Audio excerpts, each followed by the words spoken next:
Good day, everyone. This is Paul Rocchio at the International Franchise Association. I want to thank you for joining us for this month's WednesdayWise webinar. We have an excellent topic for you and amazing speakers as well. Today's topic is the impact of behavioral sciences on franchising. A couple of things before we get started. As always, I'd like to thank IFA Supplier Forum for their ongoing support, in which case we're able to provide these excellent topics that are brought to you by IFA Supplier members. We are recording today's webinar, and I'll make it available on through franchise.org and IFA's WednesdayWise webinar library within the next day or two. And for everybody who's participating, and even for those folks who signed up to participate, I'll also email you all a link within a day or two, a link to the recording of today's webinar and also a copy of today's slide deck.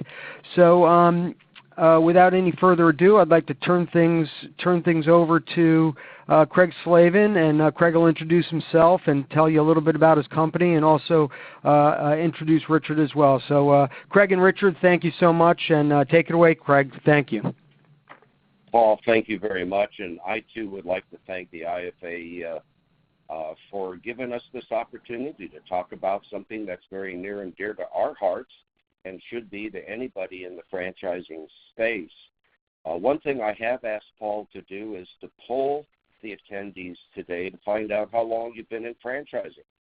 And the question will be between less than 5 years, 6 to 10 years, and 11 or more years in franchising. And the reason for this is that less than 5 years, you don't know what you don't know.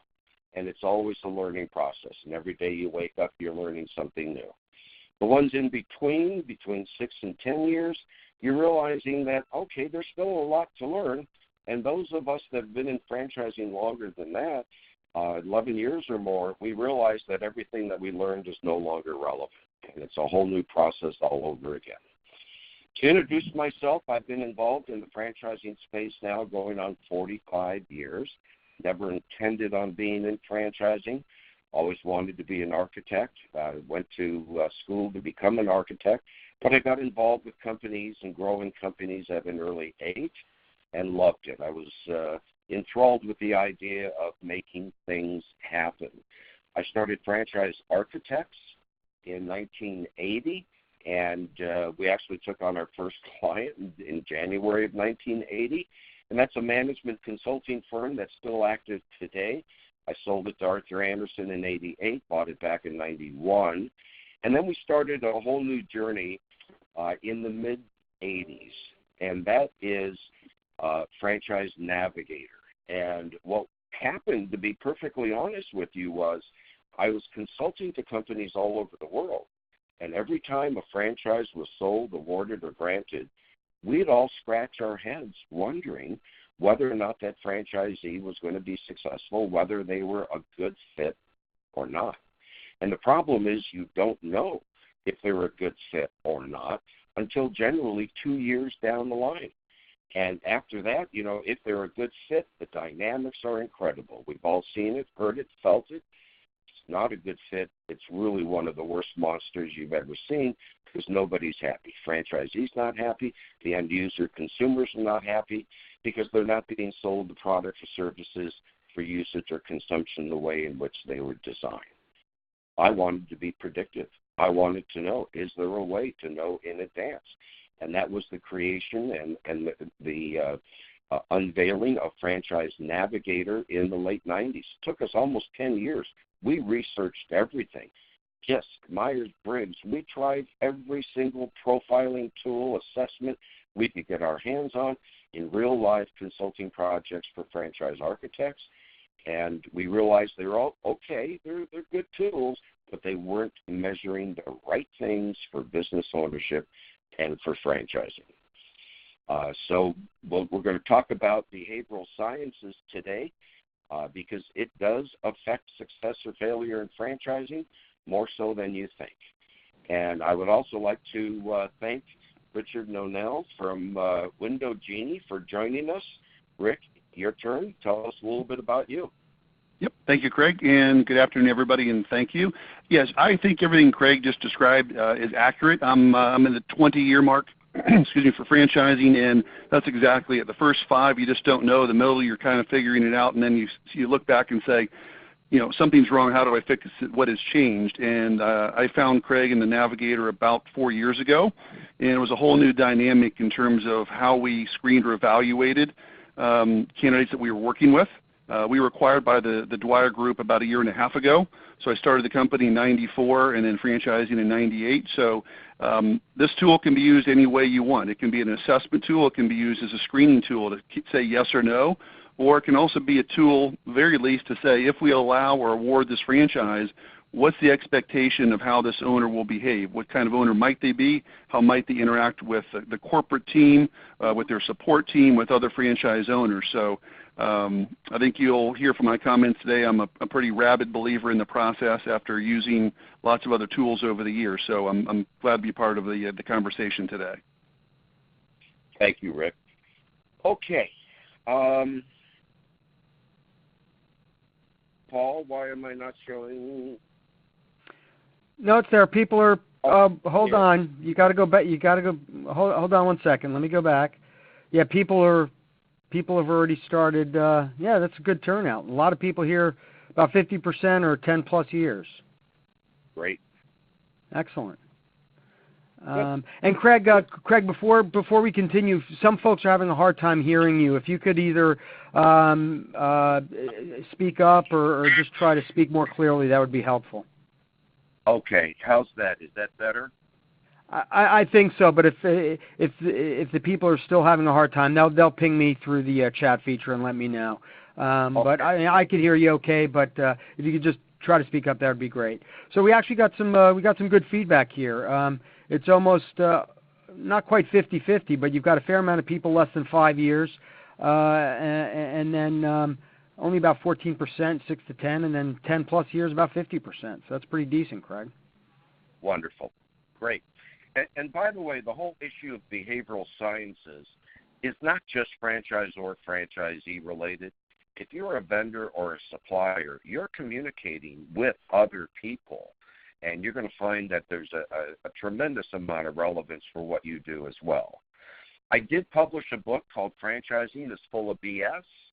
No, not that BS, Behavioral Sciences. It's available on Amazon, and there were sections of it that were reprinted February 2017 in Franchising World.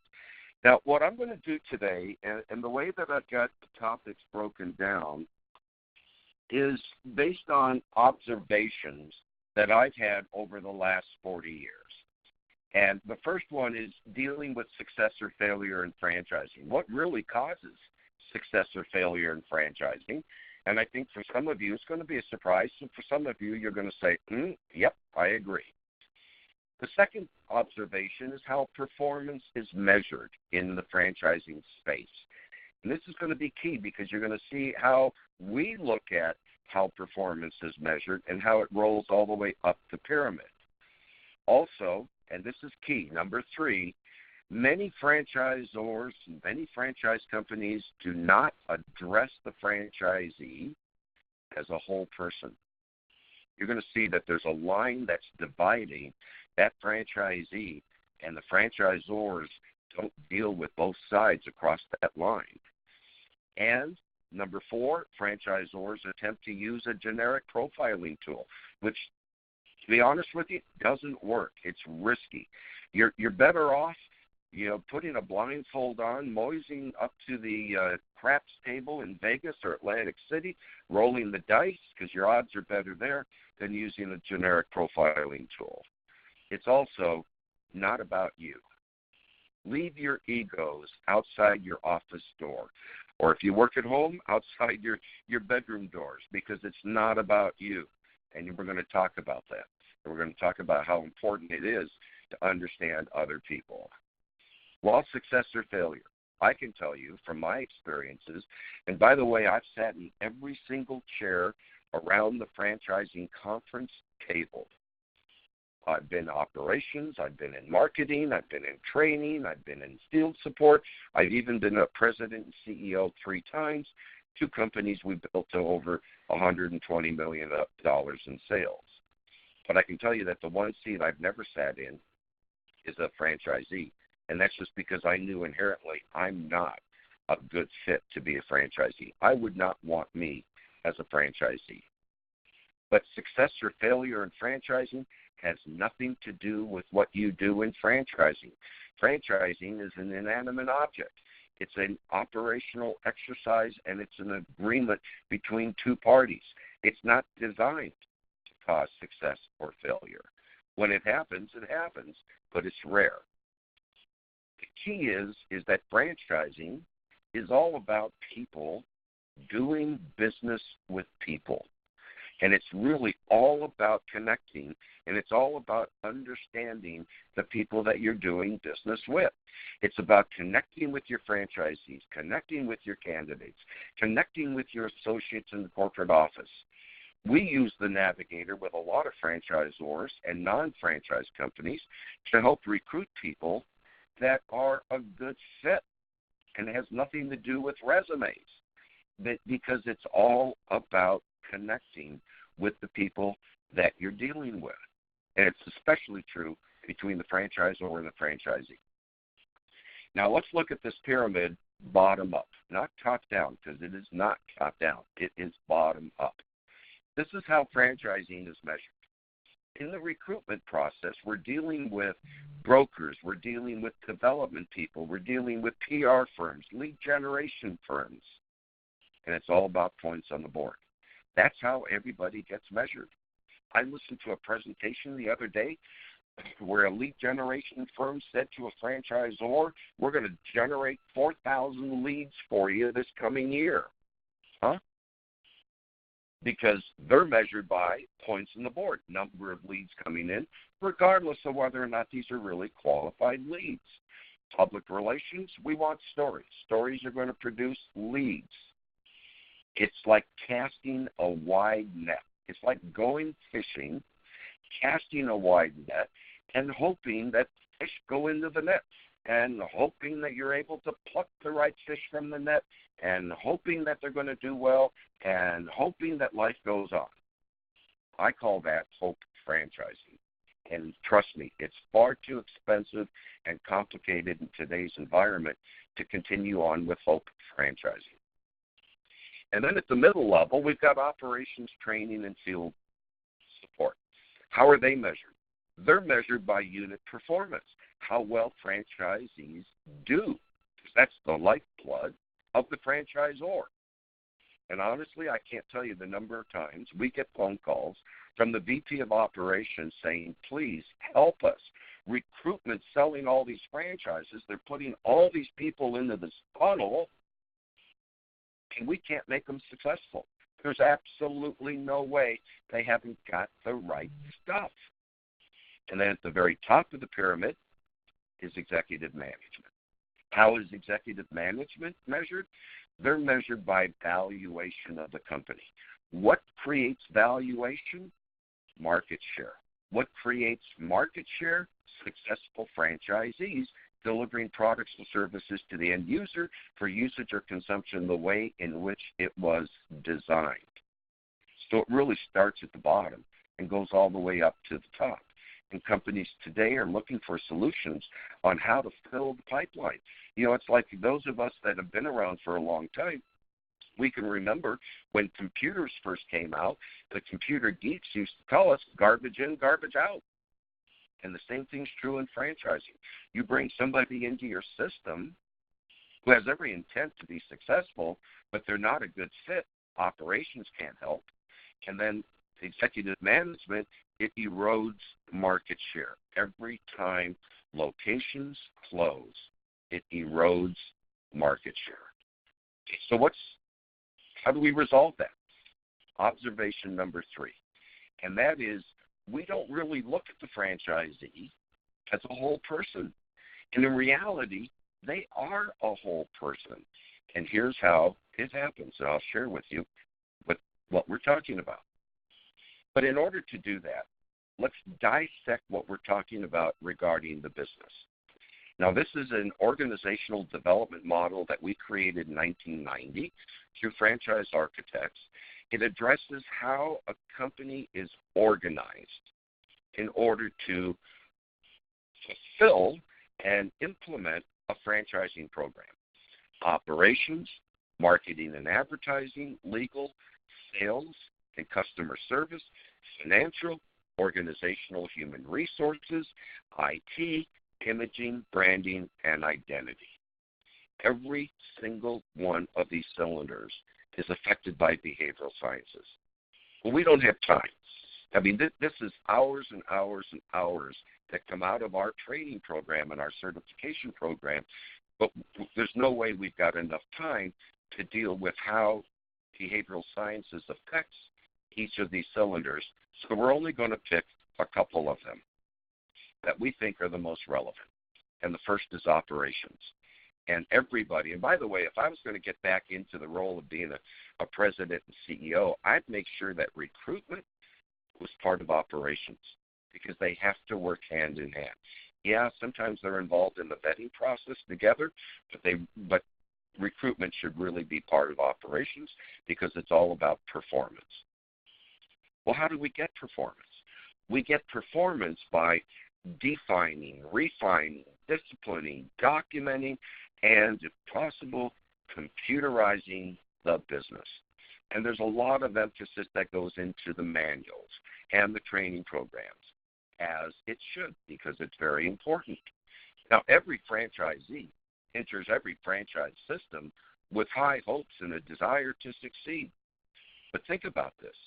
Every franchisee that goes into every franchise system is all provided with the same stuff. Operating manuals, training manuals, point of sales, back office, videos, workbooks, intranets. Everybody is given the same information. I call it stuff. They're given the same stuff. Why then, and think about this, why then do some franchisees come out as high performers? Some come out as mid-performers. Some come out as poor performers when everybody's given the same stuff. And I have to tell you, I kid around with it. Every time I meet somebody in franchising for the first time, especially the presidents and the CEOs, I always say, okay, you've got 50 franchisees, you've got 100 franchisees, you've got 30, whatever the number is. What percentage are high performers? What percentage are mid-performers? And what percentage are poor performers? I have to tell you, it's like it's robotic. They all come out and say the same thing. Oh, it's a third, a third, a third. Well, I can show you statistically that's not true. Based on the 20-plus years that we've been involved in the franchising space with the Navigator. Well, let's say it was true. That means two-thirds of that franchisee's population are underperformers. How can you build a sustainable company? How can you create market share? And how can you create valuation of a company that's significant when two-thirds of your distribution system are underperformers? Well, here's the reason why it happens.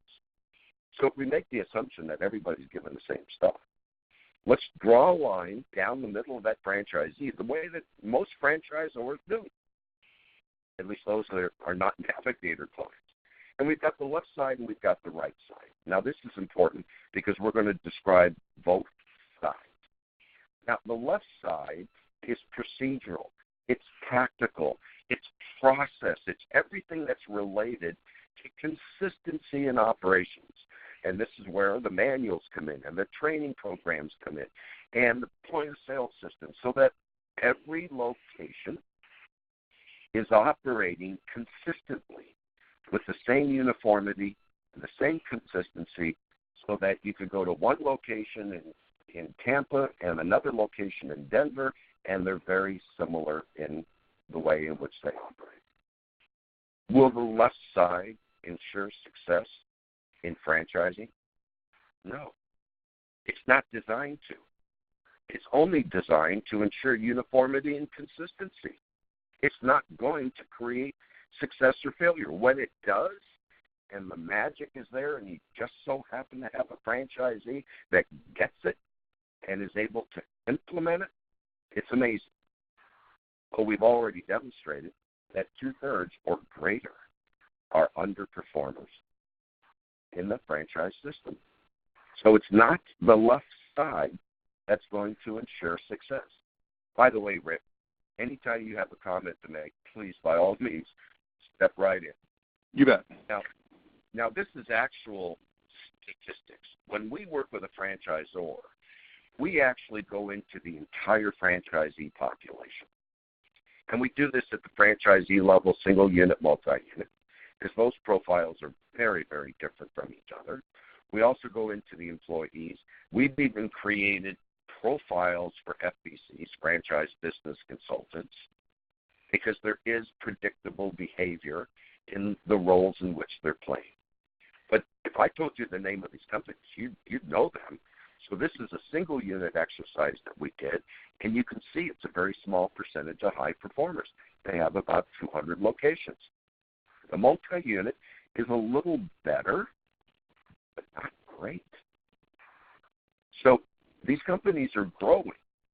And by the way, every time I hear about a company that sold 25 area development agreements and they've got 120 coming down the pipe, it scares me. In 1988, I created the Franchise Gold 100 for Success Magazine.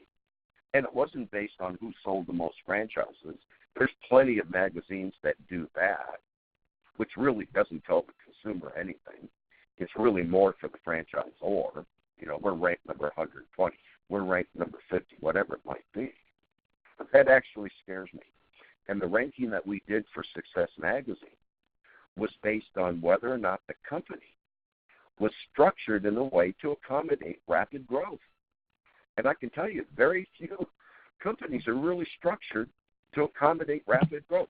Go back to the 8 cylinders, because not only is that the way in which behavioral sciences affects franchising, but as a company evolves and as it grows, it no longer is a circle. It becomes flattened out, and that's the way in which a company then becomes organized.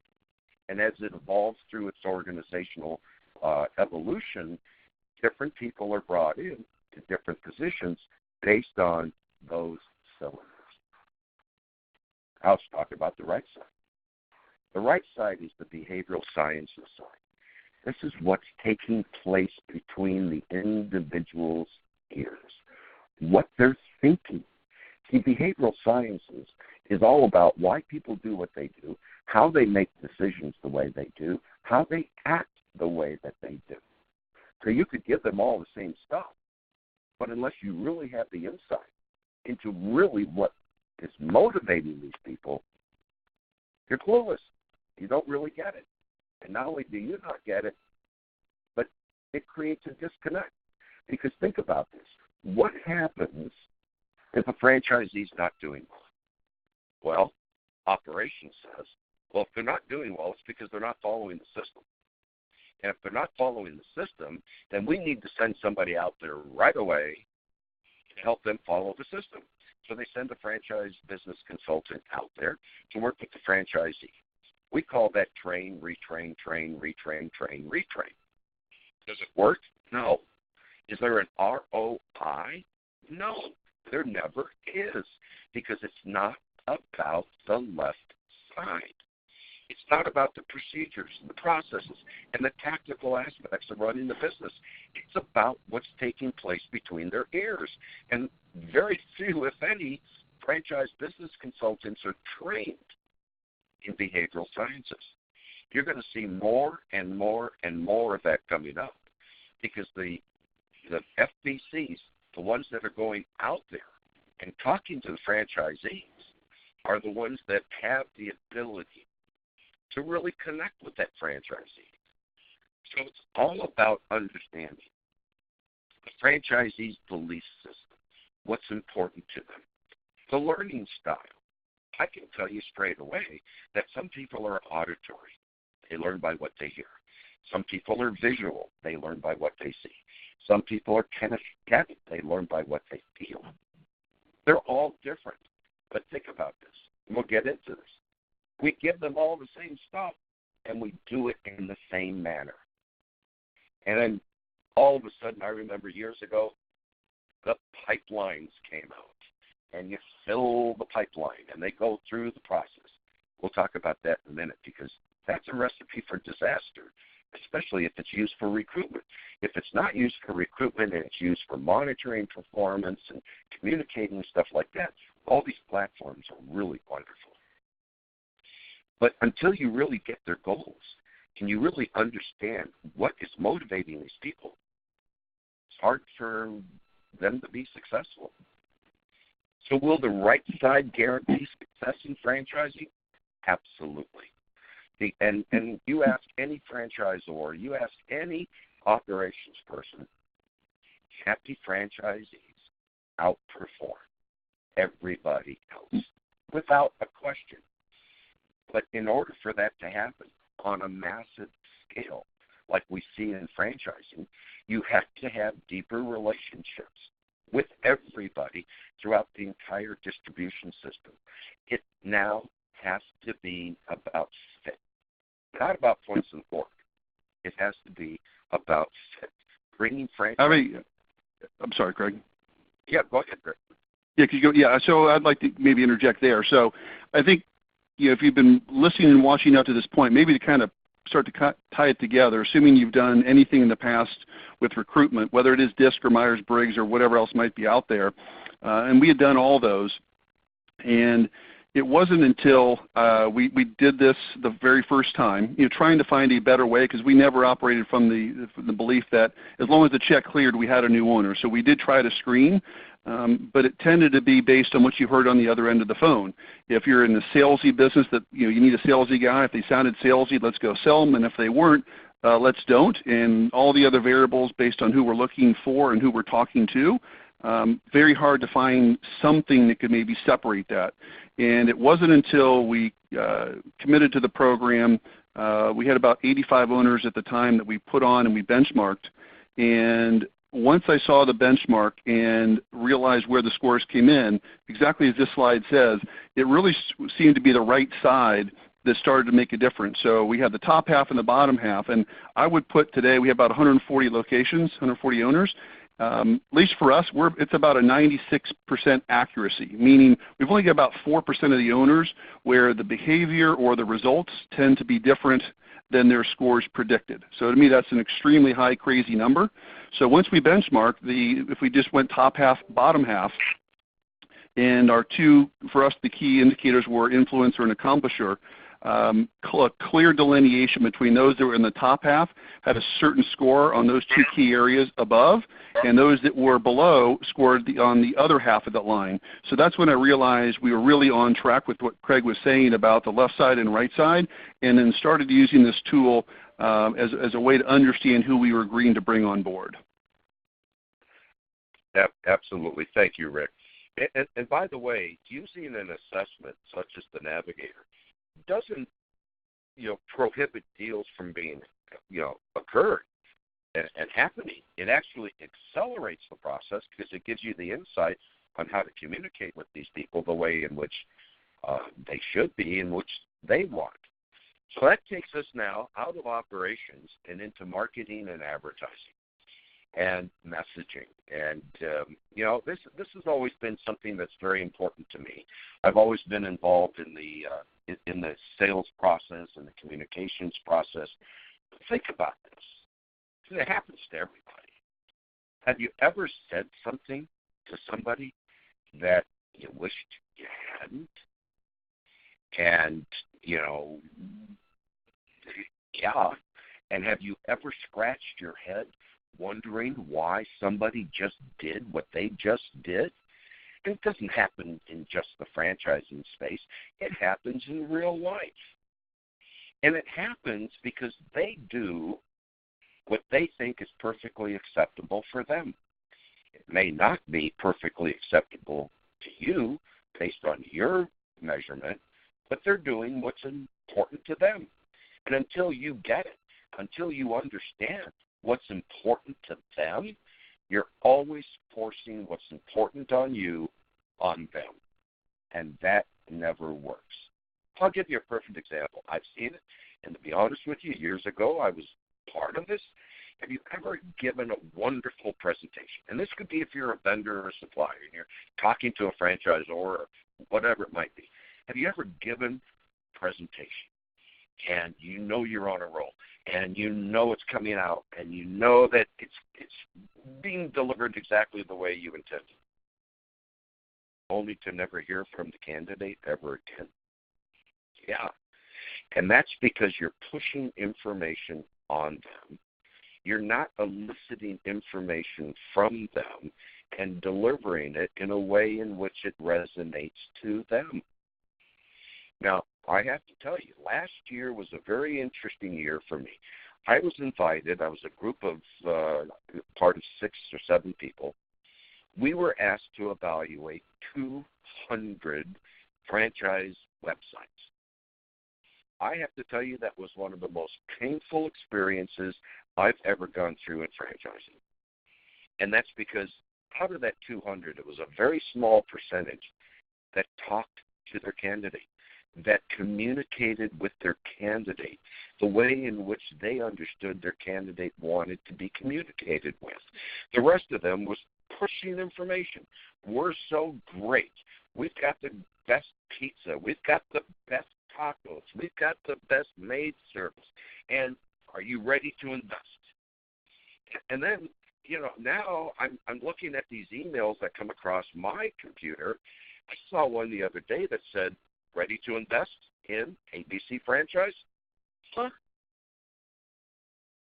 Who are they talking to? And what are they talking about? They don't get it. Yet they're spending tons of your money and effort and energy trying to generate leads that they think you should be talking to. So they don't really understand. It's all about how great we are. And, the truth is franchisees don't care about how great you are. Yeah, the business has to validate at the consumer level. There has to be a return on investment. And different people have different levels of, expectancy of what they're going to make. What they want to know is, okay, if I buy into your franchise, if I join your family, if I do this or I do that, what's in it for me? So we turn it around in a lot of cases when we advise our clients, and we talk about testimonials, and we talk about, okay, I entered your franchise system X number of years ago, and this is what it's done for me. Now, the reason why most franchisors don't do that, they have no clue who their profile is. They think that criteria is a profile. Okay, they got to have the money, work experiences, whatever it might be. If you go to greatest quotes in franchising on the internet, you'll see one of my greatest quotes. And that is, just because you can afford the airplane doesn't mean you're qualified to be the pilot. And once you got to get past the financial part of this. Yeah, it's important. But I'll tell you what, if somebody's a good fit for a particular franchise, you can find the money. There are ways of finding the money. And what? Yeah. Craig, I'd like to add there, if you don't mind. Yeah. So I think on this particular side, I think many of us have maybe a static sales program where everybody dumps into the same funnel, everybody goes through the same sales process, and your development team does the same thing. Maybe there's some mirroring on their part. If it's an assertive person, you kind of act that same way. If they're really kind of introverted, you kind of maybe mirror that. But what we learned after profiling and assessing the potential owners, that you realize that different prospective owners want to have conversations and consumption of information differently than others. So when you're throwing it at them the same way, if it's presented in a way that's right for that person, it works, but for all the other people, it's missing the mark. So what it helps you to do ultimately, when you understand what the tool does and what it's saying about the person or personality that you're recruiting and working with, you can then, working with the development team, start kind of tweaking and also playing with whatever might be online or written material, and then kind of cater the sales process to that personality. Because in the sales process, based on personality and assessment, they definitely do not like to find and read and look at information at the same pace. So I think it really helps you in the sales awarding process to kind of move around in a direction in a way that makes sense for each particular candidate. Great point, Rick. And what happens is many franchisors put the information out there, then they're reactive. They're not predictive. If they knew in advance the learning style, if they knew in advance how that individual wants to be communicated with, they can be predictive. They can lead the process rather than reacting to the process. And part of that we've learned over the last 25, 30 years is once we know the profile and the profile combinations, we know what words are going to attract them. We know the colors, the tonality, what is going to resonate with them instead of what you think is important to you. Because what you think is important to you is not necessarily the same thing as what's going to resonate with a franchisee. So it's connecting, it's communicating with them in a way that they really understand. And I have to tell you, lead generation, we've got all these people now that are talking about generating leads, thousands of leads, 4,000 leads, whatever it might be. I've been in franchising long enough to see that the marketplace expands and it contracts. It expands and it contracts, depending upon the economy. And, the issue we have now is clearly there's far more franchisors than ever before, and everybody's vying for, the same lead pool. So you've got to be more scientific. And, franchisors end up spending incredible amounts of money on lead generation only to have miserable results. And they have miserable results because these are not qualified people, and they're not coming at you the right way. So this is my hope franchising thing, and I really pound it in my clients. Rick will tell you. But, it's no different than going into the grocery store and going into the vegetable section of the grocery store. You don't have just carrots to choose from. You don't have just tomatoes to choose from. Now, vegetables give you an idea because of the color, the shape, or whatever, and taste. How do you know about the franchisees? Franchisees also, by the way, interview differently. When you're on the phone with them or even face-to-face with them, it's a different process that they go through than getting into the DNA of who they are and really understanding what is motivating them. And that's really where you've got to go. So in the messaging, you've got to gain and maintain rapport, understand what motivates them, understand what's important to them, their value system, understand their needs, their learning style, and more importantly, their decision-making process. Because people in different profiles make decisions very differently. If you know, hey, Craig, I have a comment on that last slide, if you don't mind. Yeah. As Craig said a minute ago about like minds, that really reminds me, we had somebody that came on board with us before that we were using the Navigator tool, and they were a problem for us almost instantly, and I really didn't understand why, because the sales process we thought went well, but it took days for it to seem like it was a problem. And it was not long after that we started with the Navigator, and Craig has a pretty unique ability to just look at somebody's scores, almost like you're looking at a photograph of somebody and identifying hair color and eye color just by scores.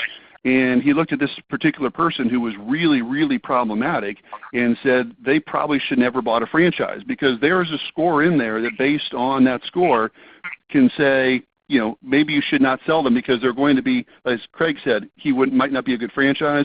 This person's score technically, or assessment result, said they should not buy a franchise. And as you understood what their results said, we never, ever, ever should have sold it, because the tool so accurately predicted what they were going to be like as an owner that it didn't go well from day one. It took about a year and a half, and they exited the system, and it was never a good experience, not a single day of it. That clearly that score on the front end said this. We could have still chosen to sell it, but by looking at the score, what you have going in, because Craig's ability to look at that score and say this is what that person is going to look like or behave like, and those scores are usually extremely spot on. So it definitely helps you understand who you're getting into bed with, so to speak, when you let them come into the system. or not, or prevent them from coming into the system because they're not a good fit. And what Rick's talking about is a certain aspect where it measures fire in the belly between 0 and 100%. High score does not win. When somebody scores in the accomplisher upwards of 80 into the 90 percentile, they're not going to follow directions. They're way too entrepreneurial to operate in a rules-based system like a franchise. And you can prevent them from coming into the system. You know, and those of you that are in operations, or those of you that are the presidents and CEOs of companies, think about it. How much money do you waste trying to deal with an underperformer? You know, there's all sorts of rules of thumb that come and go in franchising. Somebody once said, well, you have to have 50 locations before you can start showing any kind of profit. Well, you know what? It depends. If you know, 70% of that 50 locations, 35 of them are underperformers, and that's where your money's going, it's going to take a lot more than 50 before you start making money. So, by the way, we're trying to cram a lot of information into a short period of time. This would normally be about 4 hours of our training program and certification program. So, Paul, if you'll keep track of the meter and the time, let me know. Craig, I was just about to chime in and say we've got about 15, 20 minutes left. I know people, there's a couple of questions. I'm sure you'd like to leave some time for Q&A, but you know, I always like to end these at the top of the hour. But keep plugging along, and I'll chime back in when we have about 5 minutes left, okay? Perfect. Thank you. Thank you. I do want to talk about this particular topic, and it's really getting to know the candidate, getting to know your franchisee. And one of the things that you can find out very quickly is, are they an optional or a procedural kind of person? An optional person likes a lot of different options. And if you knew that in advance and you're in recruitment and you're talking to them, you know, the odds are they're going to be looking at other franchises. And your competition in that particular space is not other franchises in your space. It's other franchises that are going to require a similar kind of investment. So what you're going to want to do is learn how to navigate through that optional process so that you're getting them information and you're standing out from everybody else. If they're procedural, then boom, boom, boom, boom. They want to follow a set path. It doesn't matter how you want to deliver information. They're going to do it, and they're going to do it their way on their own terms. High accomplishers are very procedural, meaning they want information on their own terms. They don't want you to force feed it to them. It also affects how they make decisions. If you knew in advance how they make decisions, then you can pace the entire process, and you can actually create your own checklist of what's going to occur next so that you don't get disappointed and you don't get blindsided. You know, one of the things I hear from the brokers is, wow, woe is me. I just got blindsided because I thought this guy was going to buy. And I went through this whole process, and then they decided they're not going to buy. Woe is me. Well, you know, the fact is you can either be reactive or you can be proactive. You know, and as I mentioned earlier, the funnels came out. And you had to go through a certain phase, and then the next gate would open. And then you go through a next phase, and the next gate would open. And so on and so on. And, you know, that can't be so more counter human nature and behavioral sciences. It can't be. Because people learn differently. As Rick said, what we'll do is based on somebody's profile or anticipated profile coming in, we may have multiple tracks that we put them through. Because what happens is that when you put all these people through, and what comes out is somebody who's obedient, not necessarily somebody who's a high performer. Because they don't want to do anything, say anything that would potentially alienate them from being liked or being accepted into your system. So the funnel helps create miserable results. And it ends up being, you know, really nothing more than low-hanging fruit. And I can tell you that there's cheaper ways of doing it. Also, learning style. Some people learn by what they see, by what they hear, by what they do, by what they read. You need to know that in advance, because then then you can figure out how to deliver the information. And it's not the same for everybody. You cannot treat everybody with one size fits all. There is no silver bullet in franchising that will allow you to do that. And then in the decision-making process, some people are global, some people are specific. And what that means is that when you're global, the candidate needs to see the big picture first. So talk to them at 60,000 feet and then drill down. Some people are specific to global, meaning they're going to want to talk about the details. And it's predictable in order to see the big picture. So there's different exercises that we use with when we're working with companies on how to find out if they're global to or specific. One question that I really like that I think is really relevant in development is, ask the candidate, how will you know when you have found the right franchise? Is it something you feel? Is it something that you'll see? Is it something that you hear? Elicit from them what's important to them. Now, I've got this thing about personality profiles. And, a lot of them were developed in the 1950s. They're good. They're okay. But they're not predictive. And they tell you right on their websites, not only are they not predictive, like this tells you not only are we not predictive, don't use it for selection purposes. Stop measuring the right things. And there's also all sorts of hints on the internet on how somebody can circumvent a personality profile. So the analogy I use is this. Look up into the sky in an airplane. That airplane produces a contrail. That contrail is what comes out of the airplane. It's how it's perceived. That is personality. Well, what's important is to get into the airplane and look at what is it about that particular person that's going to generate that kind of a contrail. That's where we want to play, and that's where we want to be. And here's the way that we believe it should be done, by looking at the skills. What skills is somebody good at? And by the way, anybody that's good at all three of these skills, the sales and marketing, the business administration, and HR management, and the product and technical skills, won't buy a franchise. They're going to be way too entrepreneurial. But here's the key. The key is values. Whether we believe it or not, whether we accept it or not. We're all wired differently. But the one thing we've all got in common is we all have a value system. And that value system was instilled upon us at an early age, generally by either our parents or by somebody of major influence to the family. As we begin our journey through life, and especially through business, whether we believe it or not, whether we accept it or not, every time a decision has to be made or activities need to be performed, we dig deep into our value system.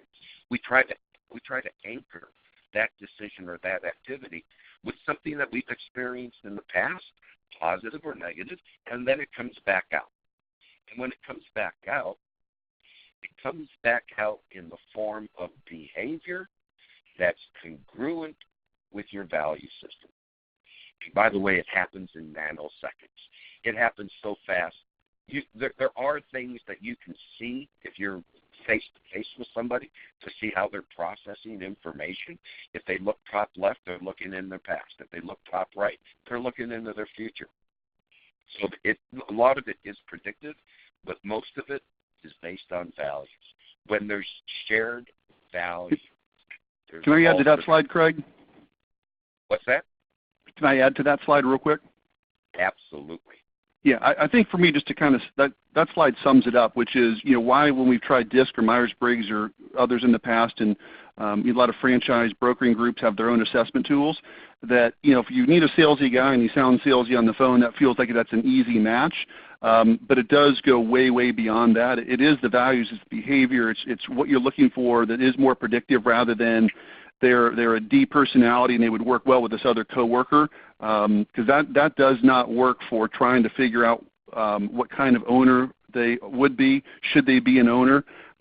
So I think this slide really says why I think we've had success with the Navigator, trying to understand and assess who they are before they come on board.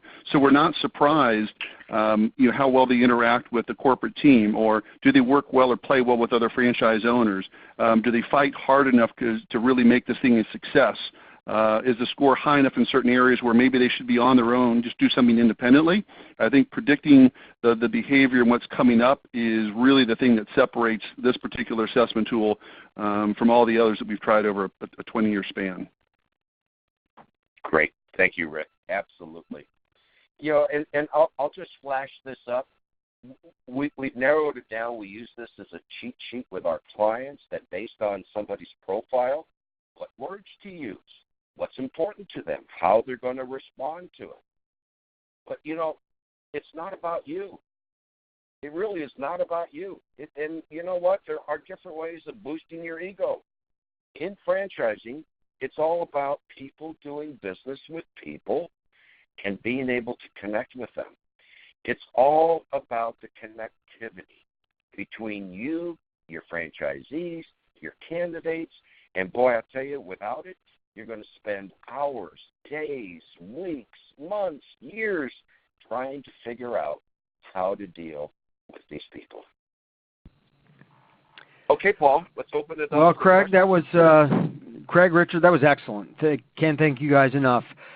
We do have a couple of questions here. Can I ask you what is? Can I ask what it costs on average to put each franchisee candidate through Navigator or any other kind of behavioral science tool?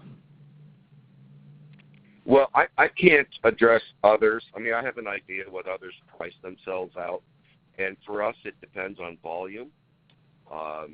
But it could run $40, $50, $60 per applicant, but that's really not the right question.